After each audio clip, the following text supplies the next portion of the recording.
In this video, we're going to talk about the midpoint formula. This is something that you should have learned in Algebra 1, so hopefully this is review.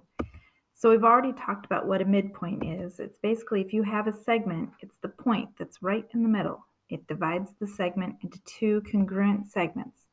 So as you can see in this picture, B would be the midpoint. And you can tell, because I've marked that AB and BC are the same with those congruent markings.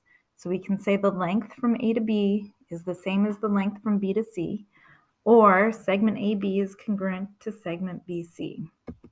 So the midpoint formula looks like what I have over here on the right. We're going to take the average of the x's and the average of the y's. So if you put your segment on a coordinate plane or on a grid, you can actually figure out what are the coordinate pairs of each of those points and plug them into the midpoint formula. Before we get into some examples of how to use the midpoint formula, I want to point out one of the most common mistakes that people make.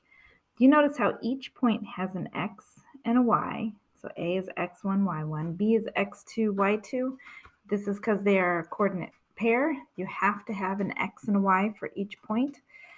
But when people use the formula, they'll take point A and they'll put x1 plus y1, and the second one they'll do x2 plus y2. So make sure that for that first part of this formula, you use the first number in each point, and then the second part after the comma, you're going to use the second part of each point, the y's. Okay, so when you finish with the midpoint formula, your answer will be a point. So it'll be in parentheses.